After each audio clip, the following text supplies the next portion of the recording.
Welcome to the What to Read Next podcast. In this podcast, your host, Lori Amin, will interview published authors to chat about their work, journey to getting published, and their book recommendations. If you share a passion for books and always looking for your next read, then join us. Hi, Jenny. Welcome to What to Read Next podcast. Hi, Laura. I'm happy to be here. Thanks for having me. So happy to have you here. So tell us who you are and what do you do? Who am I? My name is Jenny Lee, and I am the author of a young adult novel called Anna K. But the sequel of Anna K is coming out on April 27th, which is why we're talking. So it's very exciting. So I guess I am an author, and I'm also a TV writer-producer. I love this. And I feel like your books can speak to TV. Like, I feel like I was just watching like an addictive show, just getting immersed in it. So I feel like that your TV writing does inform your books, you know? Yes. So when did you decide you want to become an author? Like, just to write your own novel? I have always been one of those kids who, loved to read and wanted to write. I really knew at a really young age. I remember like always writing like short stories. I went through a huge Stephen King phase in like fourth grade. And I remember writing a short story about a scavenger hunt that were like one by one from camp, like kids were dying, just disappearing basically. And I was like so proud of like my darkness, like everybody died except the one person who won the scavenger hunt in the end. And then I just have always been doing, even before that for Halloween, a lot of people might not know this, but back in the day when you were learning cursive in school, there was this paper with like a little dotted line so you could work on your penmanship. Mm-hmm. So when I was using that paper, I wrote like my very first story about a little kitten that lived in a Halloween pumpkin, basically. I remember that sort of thing. So it was just always present that I wanted to be a writer, even though my parents wanted me to be a lawyer. It's okay. It is okay. I think our parents always wanted to be a lawyer or a doctor. I feel like guys, you know, I ended up going through a different route. It was like, I'm going to law school. I was like, oh, I don't want to take the LSATs. I'll go to take the GREs. I'll go to grad school instead, like just do, try to do something else. So it is okay. So let's talk about your YA journey. Okay. By Anna Karenina, set in New York City, for Gen Zs, YA, as opposed to retelling like literary fiction or any other genre, I have always loved the book Anna Karenina. I read it in high school when I was like 15 years old. I read it in my 20s. I read it in my 30s. But in 2012, I was in New York City for Christmas with my mother, and we saw the movie, the Keira Knightley version of the movie together at the Ziegfeld Theater. And we got into this big discussion. My mom's actually had read, Anna Karenina, the original as well. And we were discussing about like, it's just so tragic. Her fate is so terrible in the book. Obviously it's like the famous, train scene, but like before that, she just spirals. She becomes a morphine addict. She gets really jealous. She gets really paranoid. She's just so miserable and unhappy. And it's just like, she really had no other choice as a woman in society, in Russian society in that time in the late 1800s. Like once she made that first mistake of like, getting busted, sleeping, outside of her marriage or having a love affair. Mm-hmm. So after I watched the movie, I was talking to my mom and I was like, it really is a story about first time you've ever fallen in love, because in the original novel, she is married and has a child, but she got married very young and women were kind of considered property basically then. So it's not the same thing. She didn't love her husband. And then when she meets Vronsky, it was just this like immediate love on both sides for them, which I've always found very romantic. It's not just one-sided on her side. He like, soon as he sees her, he's smitten.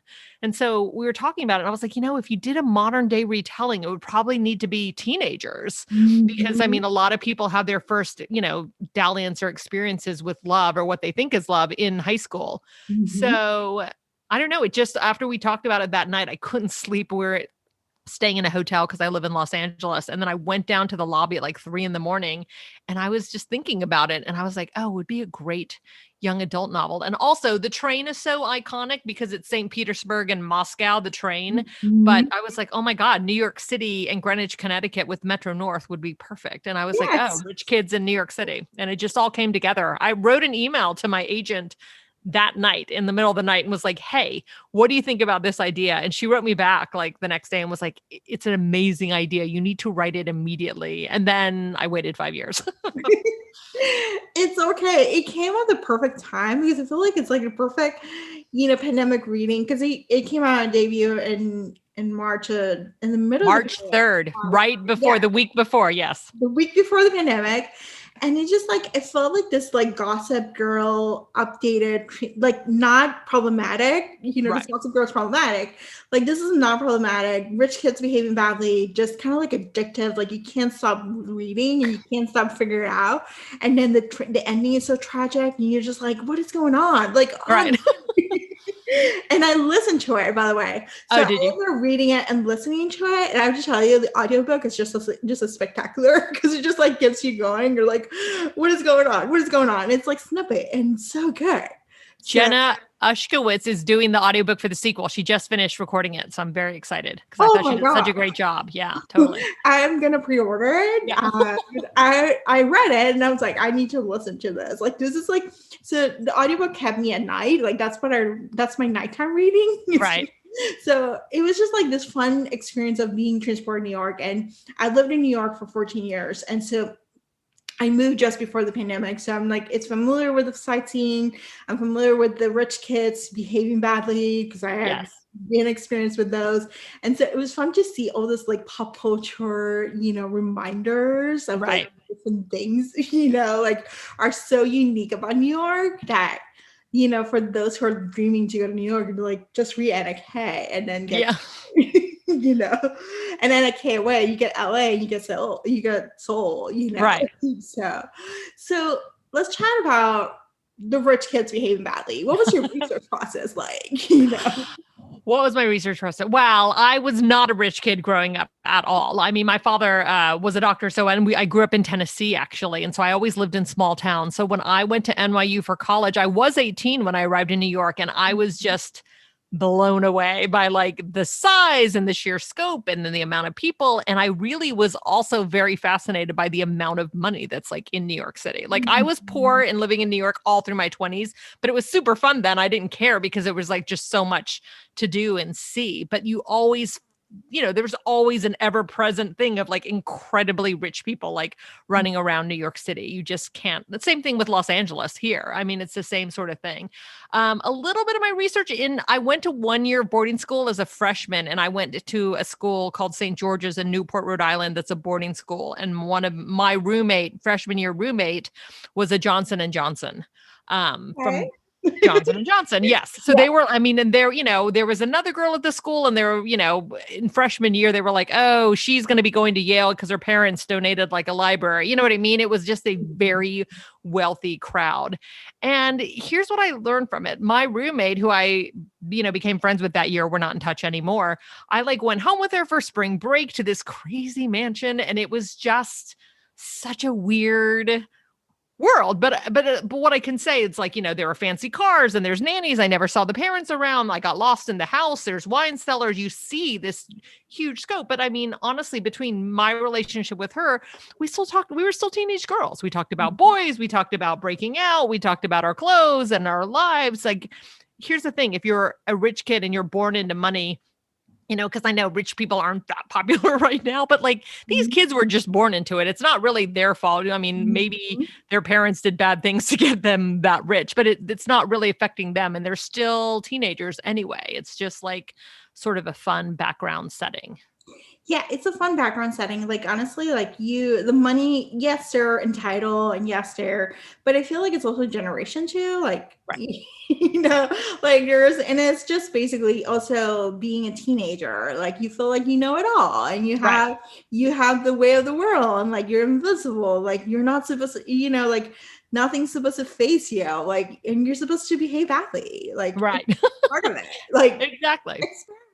Like you're just experimenting, like you're supposed to like go out, like have fun, like life is fun, or like how does summertime fun time, have a party because we're bored. Like the summertime fun time party. Yes, I actually took that because my now husband, when we first met in 2014, he was living in Brooklyn and I was living in Los Angeles, and we met on a book tour outside of Chicago. I went for a month to go. I just rented a big sublet in New York City, and we like just totally had this great time for a month. But we had a summertime fun time party, and we're like, we should have a party because we have this big space and whatnot, and to just meet all our friends, get all our friends together. And we just named it a summertime fun time party. So that's why Stephen has a summertime fun time party. I love it. I love the excuse for a party. Yes. I love the excuse for a party. I love, Via's like takeaway when she went to the stylist internship interview, and she's like, "Why do you pick this outfit?" And she's like, "I can tell you the lie, but I can tell you the truth. It was picked right." Like it was like fun. Like it's like okay, like you get to see them like. They want to live this Instagram influencer life, but then the reality is that it's all handed down to them, or they figure it out. Yeah. What you're one of the first people I've talked to who's read the sequel, besides everyone at Flatiron, etc., and my agent. So tell me, what'd you think? I loved it. I actually I was like enthralled. I was so mad. I was like, I wish I had the audiobook so I can listen to it too. But I have to tell you, I love the whole soul, the whole K-pop. The K-pop Academy. I'm fascinated by K-pop. And so Quentin, just the whole, how to be famous and the tragic love story about him too. Right. It was just it just added this sense of heightened emotion. I think you only see it you see in YA a lot. You see this is it's all or nothing. Right. Yes. You must have to. And so I really loved it. I love that Vronsky still play a role. Right. Good. We know his ending. Right. So I feel like it just brought closure, and I absolutely love the epilogue. I was like, oh my God. Good. I'm really happy to hear that, because I have to tell you, that book was a struggle during the pandemic. I mean, it was almost halfway, probably almost 3/4 written by the time the first book came out, which was March 3rd, a year ago. I had already started writing the sequel. But then when the pandemic hit, I just stopped on the book totally for 2 or 3 months, because we were like, what's happening? What's going to happen? Are people going to want to read this? What do I do? I just took a pause. And then the pandemic was so scary and depressing and sad that I mean, I had one of the best writing experiences ever for Anna K, the first book. And then I had one of the worst ones trying to write the sequel. I just really struggled. And in the beginning, I will say my editors they cut out a lot of Anna K. They're like, she's too sad. She's too sad. She's too sad over, in the very beginning of the book. So that's why she's not she's not in it that much. They're like, she needs something else. She can't just be mopey the whole time. And I'm like, yeah, but it happened right after the last book. She would be sad. So it was it was tough, but I actually, it's funny, the paperback comes out at the end of March, March 23rd, I believe, the paperback for the first one. And there's a bonus chapter in there from Anna K, the sequel. But it's actually wrong. I ended up rewriting that first chapter. The chapter I think you read probably is the right one, but in the paperback, they didn't have time to switch it out, because I really wanted to, I don't know, just change the tone a little bit of the first one. So I was like, oh, it'll be a fun bonus episode to see what the original first chapter was. It's a little bit different. It didn't have the whole lolly thing and screaming, the primal scream. So. I love the primal scream. I feel like that was it just added a new touch, because I think it's something interesting. Anna experiences grief. I experienced grief of a loss of a loved one. Right. And yet she has to experience it in a way from being a rich kid, who is also experiencing a teenager. So she's like, I'm going to party. I'm going to I'm going to go and be sent to the Masked Singer, which by the way, I love the homage to the Masked Singer. Right. So, I was like, oh, it's a Korean show. It was a Korean show first. So I love the fact that she was her dad was like, well, we're going to take you and so you can see if you can study abroad and so you can have a fresh start. And it's so out of this world, but at the same time, that's when you're struggling with grief. You're just I want a fresh start. I want to be away from it. Yeah, totally. Being in denial is another way. You experience grief in a different ways as a teenager, right? Not as as an adult. You probably as an adult, your expectations are a little different, right? I don't know. For the listeners, for just listening in, I feel like you just need to pick this book up immediately. Immediately. So speaking of the pandemic, how you mentioned you struggle writing this book. Is there anything self-care that you took away from this past year that you're self-care? So in the 4th of July weekend, I think, so what, we were like 3 months, 4 months in, or, to the pandemic, and everyone's going a little bit crazy. And I was just so, I live in an apartment in Los Angeles, and so we don't have any outdoor space. Mm-hmm. And so I was just like going a little bit stir crazy. And I am not an outdoorsy person. I call myself indoorsy, basically. I'm like, I'm indoorsy. I don't really do hiking or go camping, etc. But I was like desperate. And I was like, I would go camping. We just can go somewhere. Like, let's go to, drive out into the desert and whatnot. And my husband's like, no, we can't just do something that we've never really done before. We don't know how to hike or whatnot. So he was like, why don't we go camping inside? So we built a fort in our living room. We called it the Fort of July, basically, with like sheets, and like we pushed we have this day bed that we pushed up against our couch. So it's like, well, I'm too old to like sit on the floor. So we were like, we needed a cushion. So we built it above it, like a little, like an old school fort with like our chairs. And then like there was a Swiffer mop, and we used all these different things, and it was tented over with like a duvet cover. And we like rented like a scary podcast, and then we like stayed in there, and we had we just kind of like hung out in like a pretend tent as if, and it was super fun. We had like ended up having like a really good weekend. So then we decided to like upgrade our fort, and we bought like real supplies. Like I bought like a set of super cheap sheets online, and we cut them open, the duvet, so we had it big enough. And we erected what is known as the emotional support fort. So it was like this little place in the middle of our living room where if you're in the fort, you don't read the news, you don't read bad news, you can go in there and read, you can put the flap down so you're all enclosed. We put lanterns and twinkly lights in there. It's like this little oasis. And I have to say, I really feel like it saved our sanity a little bit, because we just like, you just needed a place to escape to. And our big rule was like, no news, don't bring any news in there. This is like a fun, like safe space to like go and run away to. So that is my recommendation. I love this idea of creating an emotion support fort. Yeah. Yes. Indoor. Like you can actually have AC if you want. Yeah, exactly. I know. And our giant dog, I have a 135-pound Newfoundland like Anna, but I only have one. She's not allowed on furniture, but then we're like, okay, but she has special fort rules. She's allowed in the fort.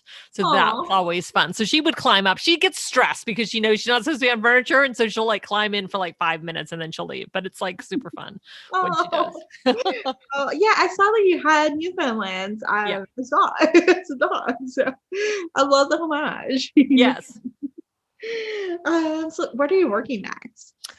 What am I working on now? Right now, since I am, not saying that book writing is my side hustle, but it's a little bit my side hustle. I'm predominantly a TV writer and producer. So I have a project that's, a kid's thing for 12-year-olds. I can't really tell the title yet, but it's not at HBO Max that I'm about to start a mini room on about teen girls. And so that I'm working on.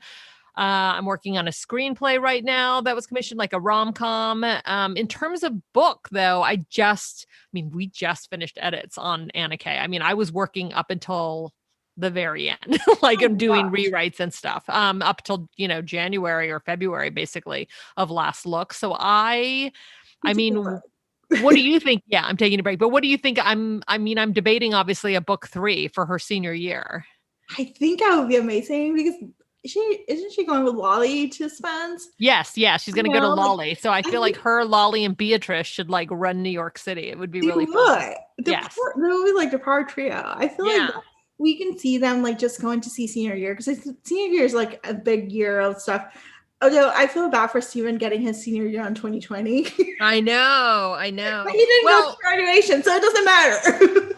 Well, technically, it's funny because I was thinking about that too. The book is dated. They haven't hit the pandemic yet, because that's the summer of 2019. So I don't know what's going to happen, because that's the whole thing now. If I do continue in real time, they should technically be going through the pandemic. So I don't know yet what's going to happen. Honestly, you can suspend belief, and like we don't need to read about the pandemic. Like I know, because we're living it. I know, I agree. Actually, yes, like for sure. it would be nice to imagine a world where we didn't have a pandemic and we were just like going to Soul Cycle classes. Yeah.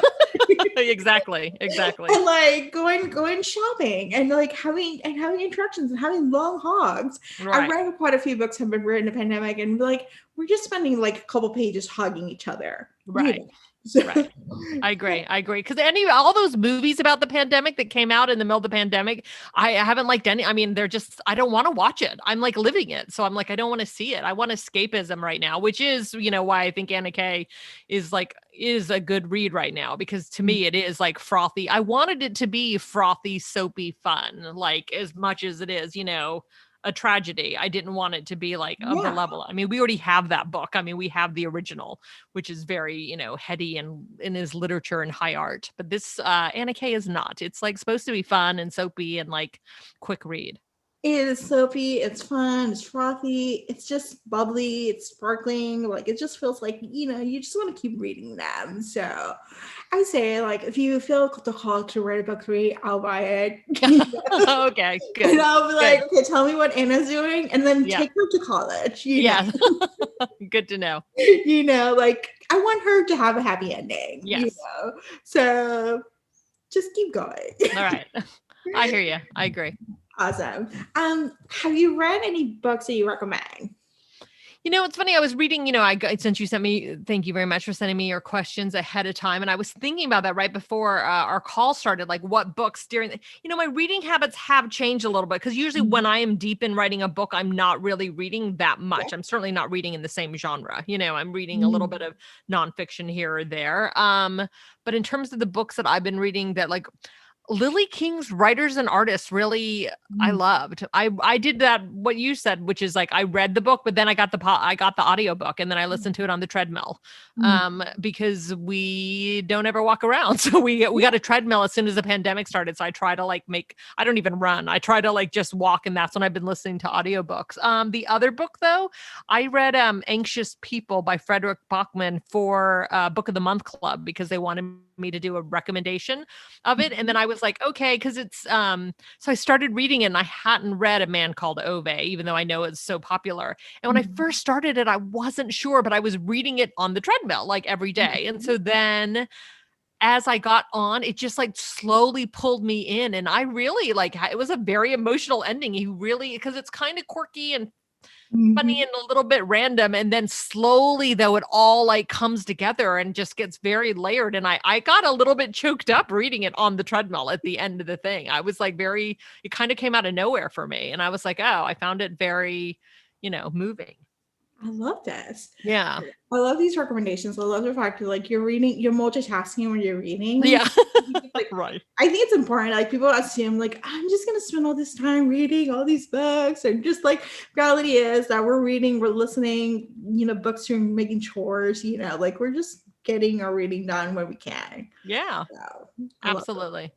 So, I read Daisy Jones and the Six in November, and I know I'm a year late to it because everybody was reading it that I knew, and everybody loved it. And I finally was like, okay, I went on vacation to Palm Springs. It's like the first getaway that we did since the pandemic started, my husband and I, and we for our anniversary, and we go, and I was like, I just need that book that's gonna like transport me. And it was like, it was great. I loved it.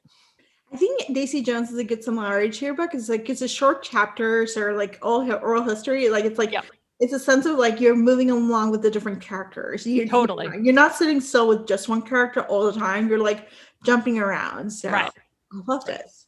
And so tell us where you can find you online. I am on Instagram only right now. I mean, I do have a Twitter account, but I'm never on it. So it's at Jenny Lee Writes, and I'm trying to be better at. I was pretty good all of last year, but then I just kind of needed a break from like news and media. So I hadn't been on my phone as much since January, since this new year started. But I'm like gearing up again for the release of Anna K Away. So I am on Instagram.